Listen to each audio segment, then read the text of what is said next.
ভালো মানে মানে মারে কিন্তু মদ খেয়ে মানে ভালো থাকলে মারে না। আর কখন মারে? এই অফিসে বা বাইরে যখন ঝামেলা হয়, বন্ধুদের সাথে ঝামেলা হয়, বাড়িতে এসে মারে। মানে ভায়োলেন্সকে ডিফেন্ড করছে। Violence is defended. আমার এক রিলেটিভের বিয়ের পর ঝামেলা হচ্ছে, তখন রিলেটিভের বাবা মা বললো দুটো বাসন পাশাপাশি থাকলে টোকাটুকি হলে শব্দ হয়, একটু শব্দ হবে, ঠিক হয়ে যাবে। বাচ্চা হলে ঠিক হয়ে যাবে। আরে ঠিক হয়নি, সম্পর্ক ওইভাবে ঠিক হয় না। কাউকে যদি আমি সম্মান না দিতে জানি, কখনোই দেবো না। বলে বেড়াল প্রথম রাতে যদি মারতে হয়, তাহলে মেয়েদেরই মারতে হবে, উল্টোটা করতে হবে। ওটা পুরুষ বেড়াল, মহিলা বেড়াল নয়, হলু বিড়াল। হলু বিড়ালকে প্রথম রাতেই মারতে হবে, প্রথম দর্শনে বুঝতে হবে কেমন। ওই একটা বিজ্ঞাপনে ছিল, চলো দেখি বয়ফ্রেন্ড কেমন, শিশিস করে দিয়েছে, বলেছে চলো, ওরকমই উল্টোটা।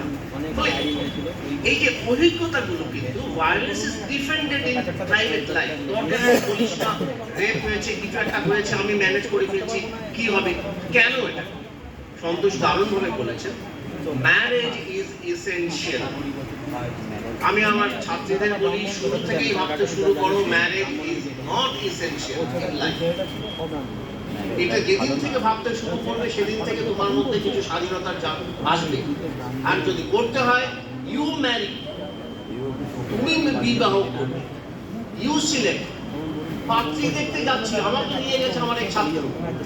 আমি কি করছিস কি? একজন সোশিওলজিস্টকে, নারীবাদী সোশিওলজিস্টকে পাত্রী দেখতে নিয়ে যাচ্ছিস?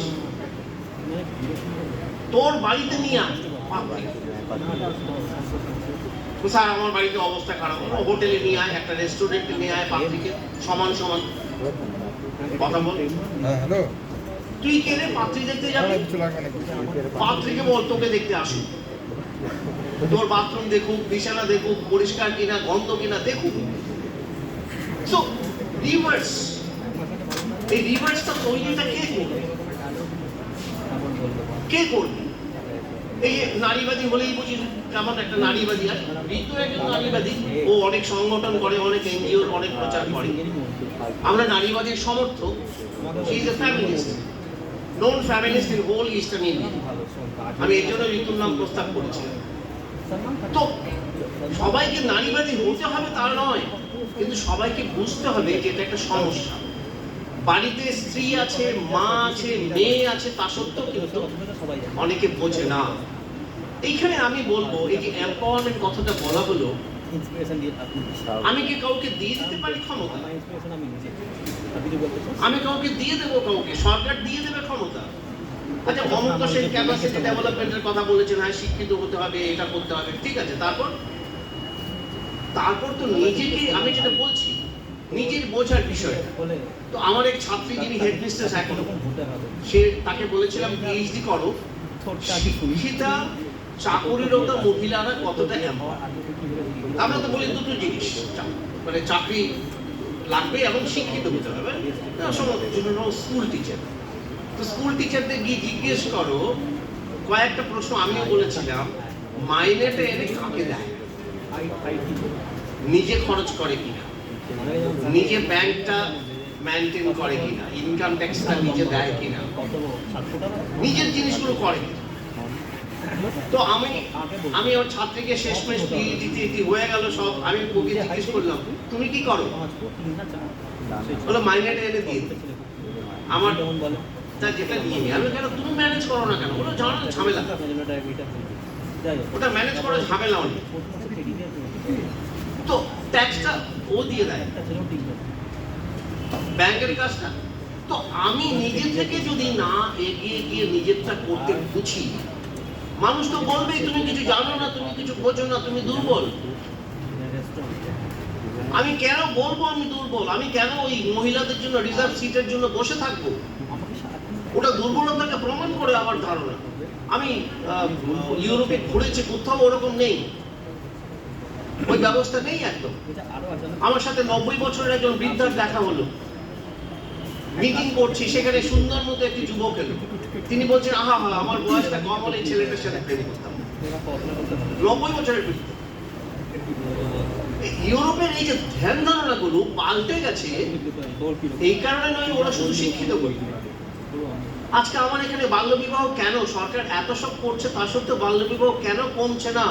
এবং দুর্ভাগ্যবশত আমি কন্যাশ্রী নিয়ে কাজ করেছি, গবেষণা করেছি, রূপশ্রী নিয়ে গবেষণা করেছি। দুর্ভাগ্যবশত পশ্চিমবঙ্গে বাল্যবিবাহ বাড়ছে। কেন বাড়ছে? আমি তোমাদের আরেকটি গল্প বলছি। মালদায় চলে গেছি, সেখানে ভূতের চর, ভূতনির চর বলে একটি চর আছে ফুলাহার নদীর উপরে। ওখানে নাকি ভূত থাকে, এই জন্য ভূতনির চর। তো কোন রকমের নৌকো দিয়ে গেছে, একটা বাঁধ আছে, বাঁধের উপরে লোকজন থাকে। গিয়ে সবাইকে জিজ্ঞেস করলাম বাল্যবিবাহ হয় কিনা। মারা বললেন না না একদম হয় না। আমি দেখলাম পোস্টার লাগানো আছে বাল্যবিবাহ আইনত নিষিদ্ধ, কোনো একটা এনজিও লাগিয়েছে। আমি বুঝে গেলাম প্রচার হয়েছে ওখানে। বেশ, আমি গল্প করছি বন্যা হয় কিনা, কি রান্না হয়েছে, পাট পাতার শাক আছে খুব ভালো। আমি অন্য কিছু নিয়ে গল্প করছি। সব মেয়েগুলো বাড়ি থেকে ঘর থেকে বেরোতে শুরু করলো, সব শাক আসিল পড়া। তখন আমি একজনকে ডাকলাম, আয় আয় কি করিস, কি আসো বিষয় বলে বিয়ে হয়েছে। কোন ক্লাসে বিয়ে? 6 থেকে 8 এর মধ্যে বিয়ে। ভাবা যেতে পারে। এই যে মেয়েটির বিয়ে হলো, তার মা বললো আমি ভুল করেছি। কেন? আমি দেরি করেছি, এই জন্য আমার ডাউরি বেশি লেগেছে। লক্ষ্য করো, আগে দিলে ভালো হতো। এবং মোহামেডানদের মধ্যে নিজেদের রিলেটিভদের মধ্যে বিবাহের সিস্টেম আছে, ক্লোজ রিলেটিভ, যেটা দক্ষিণ ভারতেও আছে হিন্দুদের মধ্যে। তো ওখানে বলছে যে আগে থেকেই ঠিক হয়ে যাবে, বিয়েটা আগে থেকেই ঠিক হয়ে যাবে যাতে ডাউরি না দিতে হয়। তাহলে পণের যে বিষয়টা রয়েছে, পণটা কি বিয়ের সাথে সাথে হয় না বিয়ের পরে আজন্ম চলে? বিয়ের পর বাচ্চা হলে তার জন্য, তার বাচ্চার বিয়ের জন্য, তার জন্য যদি কোনোভাবে ডিভোর্স হয়ে যায়, অন্য কিছু সমস্যা হয়, তাহলে লক্ষ্য করো বিয়েটা কিন্তু সমস্যার সমাধান নয়। বিয়েটা রাদার এক সমস্যা থেকে অন্য সমস্যায় উত্তরণ। আমি আরেকটা গল্প বলে বলছি। তনিমার এক ক্লাসমেট ছিল, কল্যাণীতে পড়তো, সুন্দর, আসাম থেকে এসেছিল মেয়েটি, বড় চুল ছিল। সেই চুল বেঁধে দিতে থাকতো, বড় চুল দেখাতো না। একদিন কলকাতা যাবে, বড় চুলটা ছেড়ে গেছে, ঘুরে এসে দেখলো ট্রেনে কেউ চুলটা কেটে ফেলেছে। তার মানে তুমি যদি বাড়ির মধ্যে থাকো, প্রোটেক্টেড এনভায়রনমেন্টে থাকো, তাহলে ডোমেস্টিক ভায়োলেন্স। তুমি যদি স্ট্রিটে যাও তাহলে অন্য ভায়োলেন্স।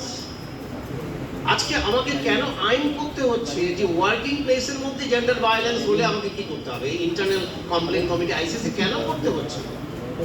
তার মানে one type of violence get replaced by other types. এটা নয় যে তুমি বাড়ির মধ্যে আছো, ঘুমতে পড়ে আছো। আমার এক বন্ধু যে এরুতে পড়তো, তার বিহারে, তার বাড়িতে এলাম, আমাদের বারান্দার মধ্যে বসালো। ওর স্ত্রী এসে পর্দার বাইরে বললো শুনতি হো, চাটাও নিয়ে নিল। আমি বললাম তুমি শাদি কে? আরে পরিচয় করাও ইয়ার। পরিচয় করাচ্ছে না, বেশি আর কি, জেলতে পড়েছে ছেলে। তো অবভিয়াসলি পেট্রিয়ার্কি কিভাবে আমাদের প্রত্যেকের ভেতরে রয়েছে সেটা আমরা নিজেরাও জানি না। মেয়ের জন্মের পর যে খেলনাগুলো মেয়েকে দিয়েছিল তার মধ্যে কেউ বন্দুক কিনে দেয়। কেন রান্নাবাটি খেলবে? আমি বন্দুক কিনে দিয়েছি অনেকগুলো, আমার বন্দুক ফোটাতাম, বেশ করে বন্দুক ফোটা, রান্নাবাটি গুলো দূরে সরিয়ে রাখ। কিন্তু যে মেয়েটি দেখে মা সবসময় রান্না করে, সে রান্নাটা শিখবে। আর যে দেখে মা কলেজে যাচ্ছে, মা ইউনিভার্সিটিতে যাচ্ছে, সে তো সেটাই ভাববে। এটা ভাবনা চিন্তার পরিবর্তন সময় লাগে, এটা ঘটনা।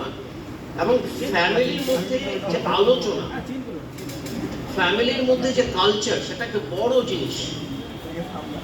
তো এইখানে পুরুষ যদি সবসময় ভাবতে শুরু করে আমি পুরুষ, আমার স্ট্যাটাসটা ভীষণ ভালো, আমি উপাচার্য হবার পর সবাই দেখছে দাঁড়িয়ে দাঁড়িয়ে পড়ছে, আমার সিনিয়ররা এসে আমার সামনে দাঁড়িয়ে পড়ছে। আরে কি করছেন তো কি?